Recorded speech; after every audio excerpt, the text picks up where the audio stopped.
everyone, welcome to another episode with Angela Lapetina Presents. Now I have a special guest from United Kingdom. He's a screenwriter, producer, and film journalist. His name is Tom Jolliffe. We're going to talk about the fantastic horror feature film, Baby in the Basket. Let's go! Is running out.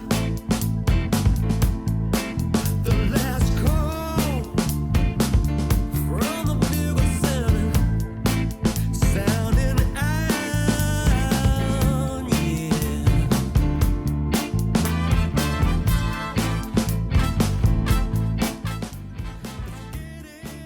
Hi Tom, how are you? Thank you so much for being in my show. It's a pleasure. I've been looking forward to it. Fantastic.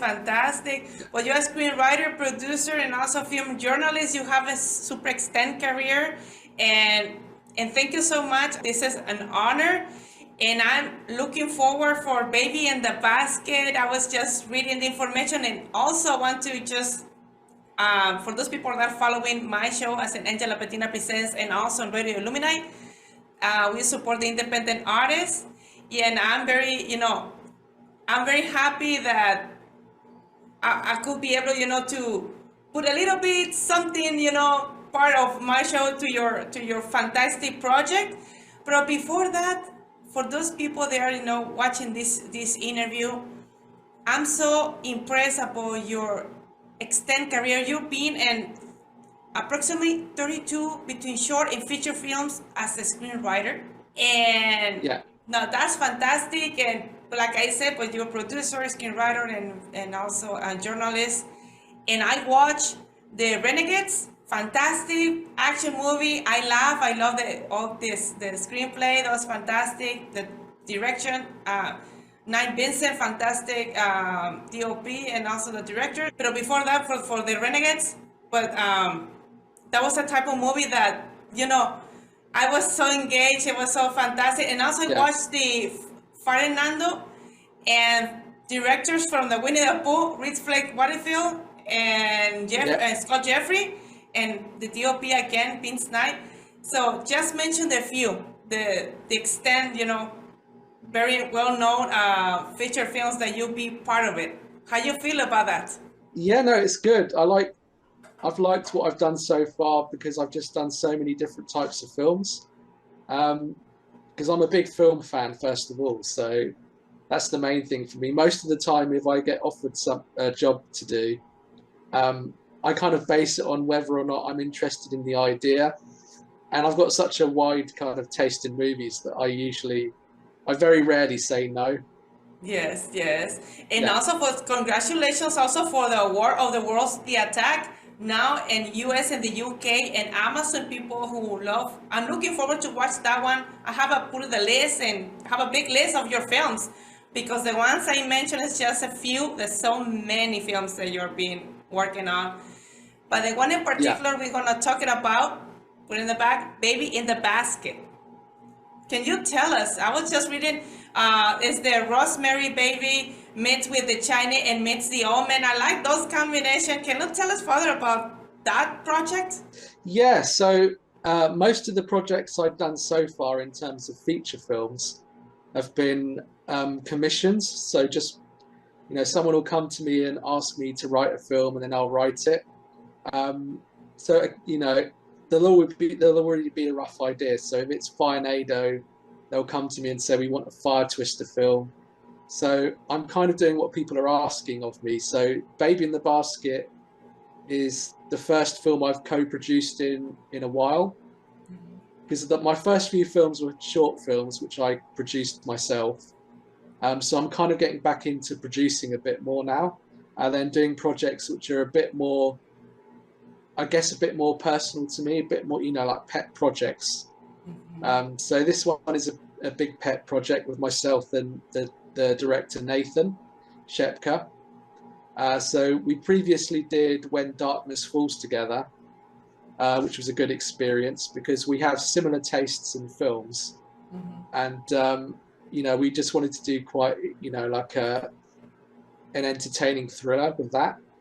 But with Baby in the Basket, we both kind of love old school horror, gothic horrors, we're really kind of inspired by films of the 40s, up to the 70s. So we really wanted to do something that kind of evoked those old films.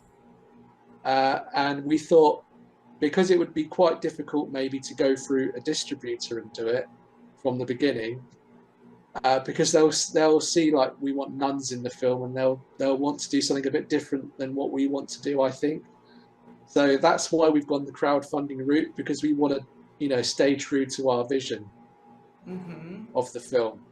That's fantastic. And for those people who watch the Winnie the Pooh, I give a lot of reference to that one because when you worked in several films with Ruth Waterfield, and also I see Amber Doig-Thorne. She's one of the leads, or she's the lead of the feature film.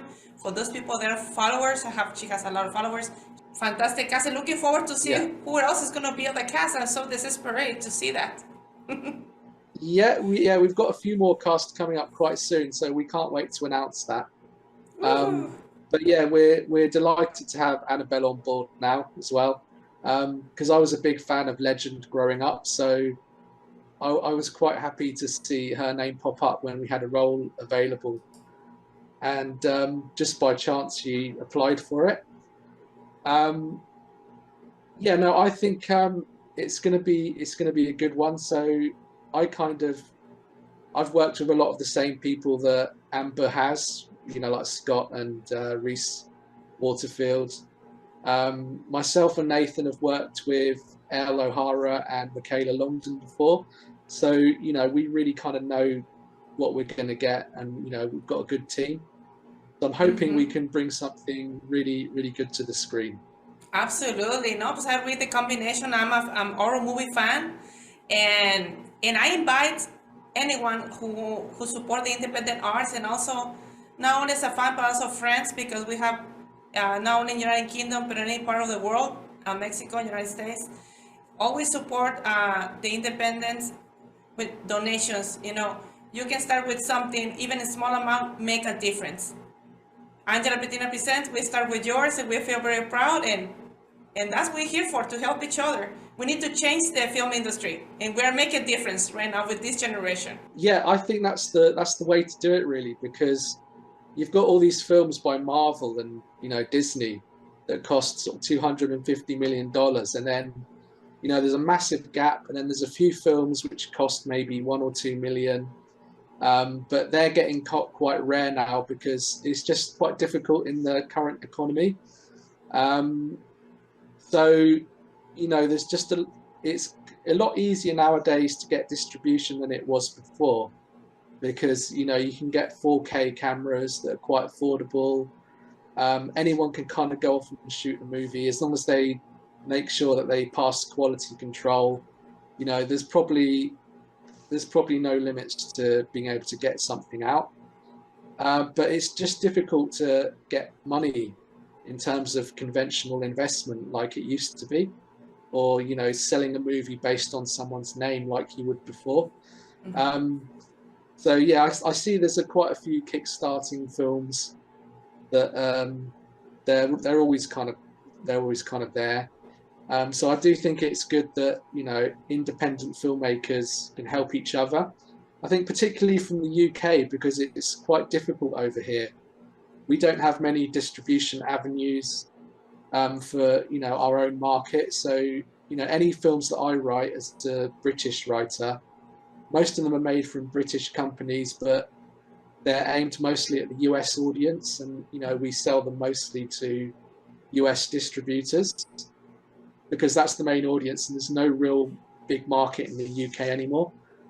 But within the UK, with the the independent film market, and with all the sort of filmmakers, it's a very closed, it's a very kind of interlinked family tree, I guess. So you're never like 2 links away from someone else in the British film industry.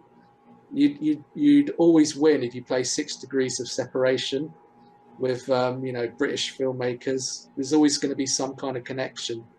So yeah, I think it's important for people to kind of help each other out, and that doesn't necessarily have to mean giving money, because I know the economy is difficult for everyone at the moment. But even just sharing or just trying to spread the word, because it works both ways as well. I think so. Yes. We always Yes. remember the people that help us, and then we'll try and do the same as well. Yes, and thanks for mentioning that, because it's true. It's difficult sometimes to support with monetary way, but there's so many people that can support, the independent arts. For example, buy the movies, or at least share the interviews, share the trailers, and put the comments, and try to stay positive, because another thing we need to keep in mind, the independent film industry is not easy. Like you said, you have to face a lot of challenges, get the funds, the permits from the government, permission from governments, for anything. It doesn't matter. There's many sources, external resources, that is difficult to handle. This is a personal opinion. Sadly, I notice, like, sometimes people, the movie needs to change this. They need to be, they're very, picky, and they criticize on the feedback.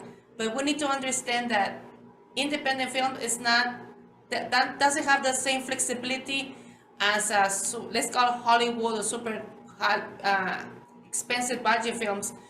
But nowadays, the independent arts has been changed, and the way to continue to grow that business is depends on the public, people who are just the audience, to share, comment positive, and or give a constructive, criticize, but not negativity. Please don't use negativity.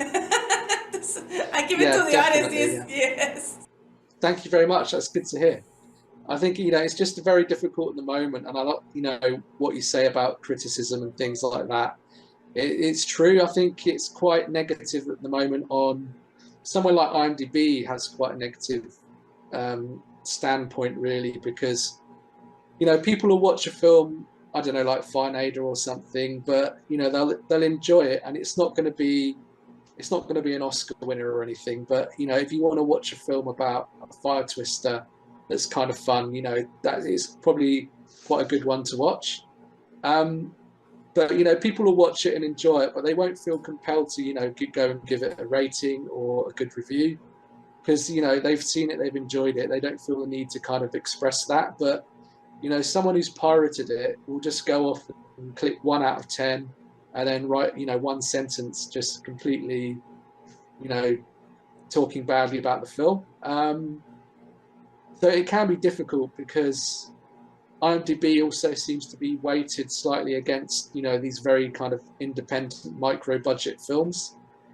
They have sort of a strange way of weighting their scores. So a lot of indie filmmakers have found this, that their score might be on 5 out of 10 or something, and then within the click of a finger, suddenly it drops down to 3 out of 10 because of the weighting. Because they lean and they sort of favour the bigger films, really, and they want to keep a differential. So if a film costs £25,000, it's very difficult to get a good score on IMDb, whereas it's a lot easier if it costs 50, 60 million. And I guess if you've got that amount of money, you can probably pay for services to boost your score up anyway. So yeah, we're kind of fighting against that, and kind of very negative mindset sometimes. So anytime people enjoy the films, we do appreciate it if we hear about it, and if they share that positivity. Exactly. And Tom, there's another thing, like I think we mentioned at the beginning of this chat. Before, it was more difficult. It was hard to obtain a specific equipment. Before VHS, and I'm speaking about the 80s, 90s, it was more difficult. I think things, IMDb page, the rates, okay, still negativity because of the low budget, okay. But I have someone in reference. He's I think it's one of the most expensive film director, Michael Bay. And I never seen if he listen what I'm saying, I never seen has win any Oscar or something, and he's always criticized of his films, but he sells more than anyone else. So what I'm saying is, Yeah, I use him as a reference. Also, with what budget film, Winnie the Pooh, low budget film, blockbuster. It's mentioned everywhere. And another reference I can use as a person, just think about years before, cast like a Danny Trejo, Lee Mayers. We never thought that these wonderful people will be in independent films, and they was in the Renegades.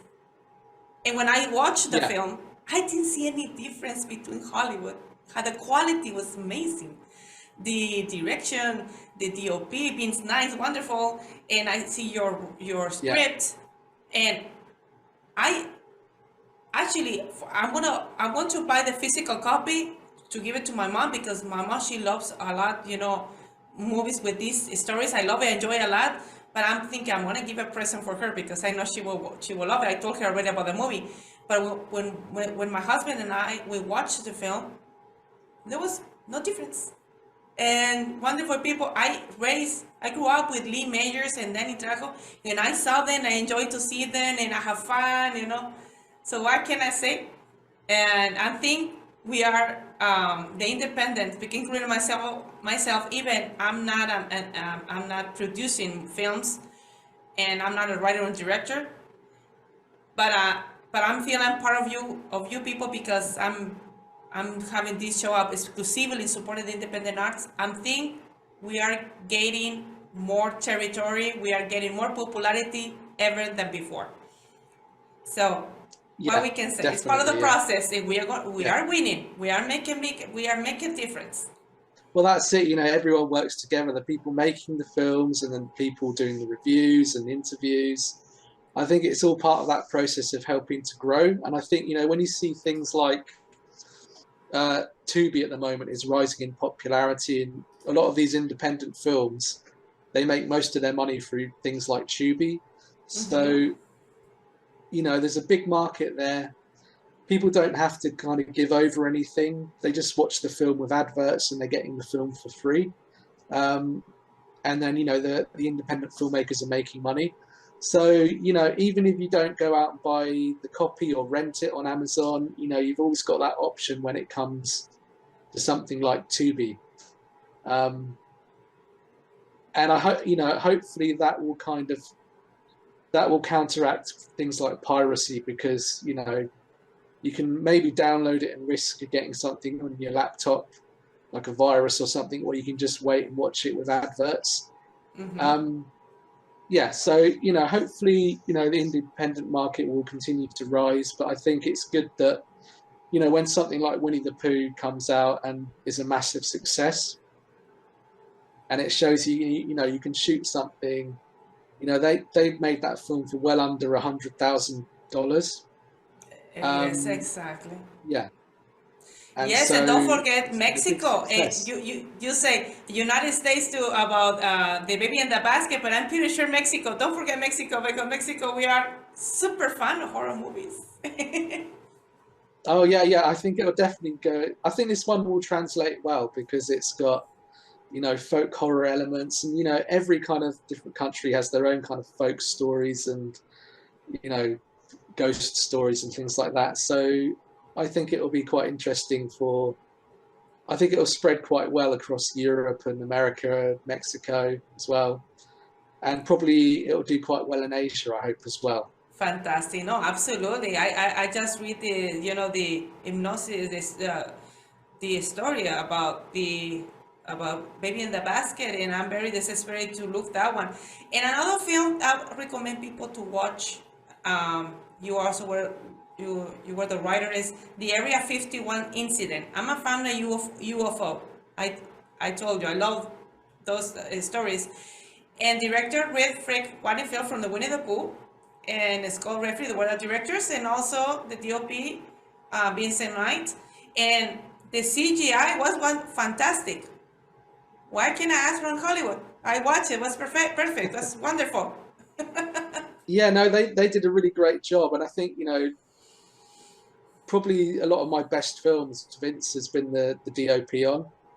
Um, and he always does a great job. So, you know, he'll shoot something for, you know, a very low budget, and he'll make it look like it costs 10 times as much. And yeah, I think, you know, with Firenado and Area 51, that they probably spent a little bit more money than usual on the visual effects, and I think that shows compared to, because I did another film called Mega Lightning, which is the same kind of thing as Firenado, but I think it costs significantly less, but you can kind of tell with the standard of the visual effects, but it's still quite fun anyway. Yes. No, I think that's the we main watch. thing with those films. Yes, we Oh, watch. okay, We you went like saw that one as this. well. No, I'm quite no. happy with that. Yeah, that film got me on Red Letter Media, so I'm quite happy Yes. with Mega Lightning. Yeah, no. After I watch all these films, I also watch the When Darkness Falls, and just for the information, directors Andy Crane. He was director for the When the Darkness Falls, and also Nathan Kepka. He's the creator for. He creates the idea and about the baby in the basket.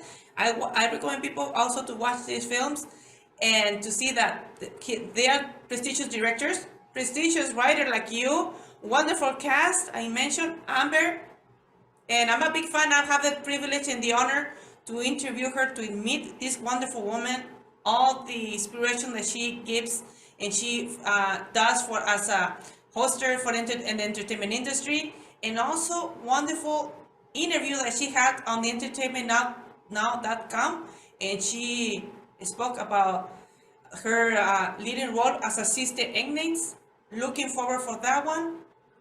What can I say? And also was the legendary actress Annabelle Lanyon, and more surprises. So looking forward for that. Oh yeah, we're hopefully going to surprise a few people. So, you know, we just really appreciate people taking a look at our campaign page. We still have loads of perks on there if anyone's interested. And, you know, you can get involved either just by a small pledge or sharing. And, you know, you can become part of the team with, you know, we've had producer packages and executive producer packages as well. So, yeah, there's something there for everyone who might be interested in this kind of film. Fantastic.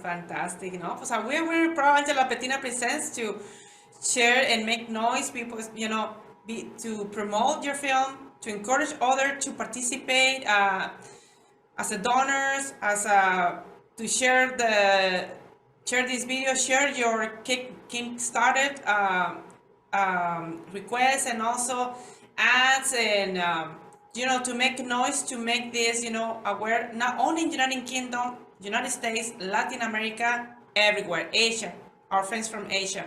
And also, I want to say congratulations, Tom, because you won the Best Horror Screenplay on Yale International Screen Awards 2023.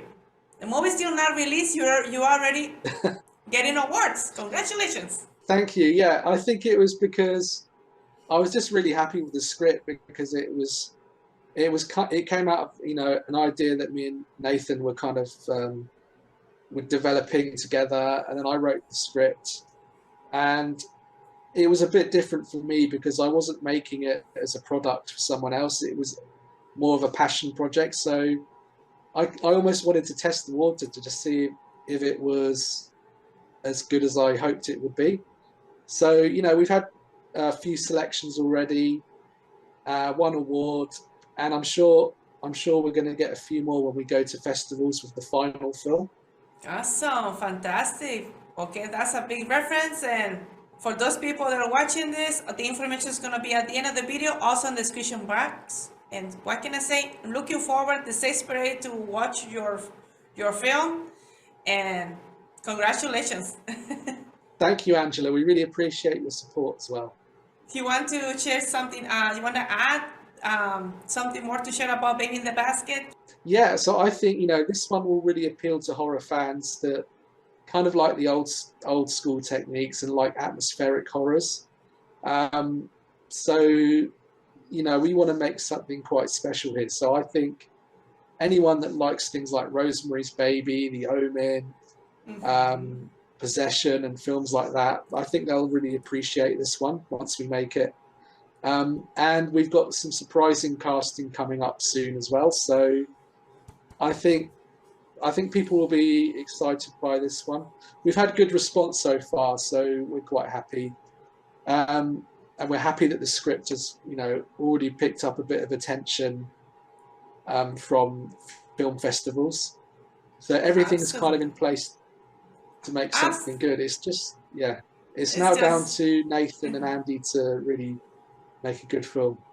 Yes, no, wonderful and wonderful, mates and decide about, this and this and come up with something like a kind of inspired also with the possessions and all these things. I'm very obsessed of those films, so I'm so happy. That's good. So I think the campaign ends on May the 30th. So we've got about 5 or 6 more weeks now. So we're just over 56% of the way there now. So we're just hoping for another boost over the next few weeks, and then, as soon as we can announce some more cast, we will. But I think people will be quite excited about who we've got on board.